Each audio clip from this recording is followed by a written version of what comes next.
Why is the United Arab Emirates backing a genocidal militia?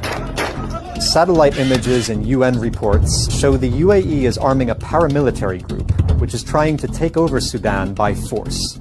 The country's civil war has displaced 12 million people and left 25 million facing acute hunger. The UAE rejects these accusations, but evidence of its role backing the rapid support forces is overwhelming. So why is it involved? One argument is that the UAE wants Sudan's gold. There are multiple gold mines in Sudan, including here, here, and here. And gold is important to the Emirates. The country has become a gold refining hub, and gold is now its most valuable non-hydrocarbon export. But here's the thing, the UAE already imports almost all of Sudan's gold. What's more, the Emirates has a $500 billion economy, so importing slightly more gold doesn't make much of a difference.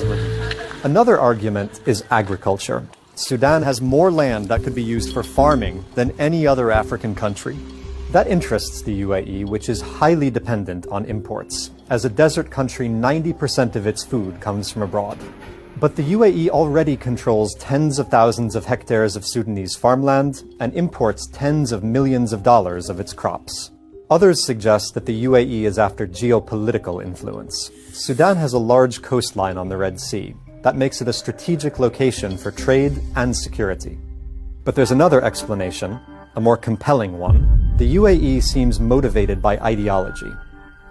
Its president, Mohammed bin Zayed, is fiercely hostile to political Islam. In Sudan, Islamist officers wield power within the army. That seems to be why the UAE is backing a militia that's fighting against the army. It follows a pattern of the Emirates trying to carve out its own sphere of influence, distinct from regional rivals like Saudi Arabia, Qatar, and Turkey. A few years ago, it supported a warlord who unsuccessfully tried to overthrow the government of Libya. It supports secessionists in Yemen. It also backs the leaders of Puntland and Somaliland, two breakaway republics in Somalia. And the UAE is skeptical of the Islamist-led government that has emerged in Syria. But nowhere has its foreign policy had more devastating consequences than in Sudan, where the government accused the UAE of complicity in genocide. The UAE's policy has managed to anger America, China, and Russia, no small feat in 2025. Even though the RSF has lost some ground, there are no signs that Emirati support for the militia is waning.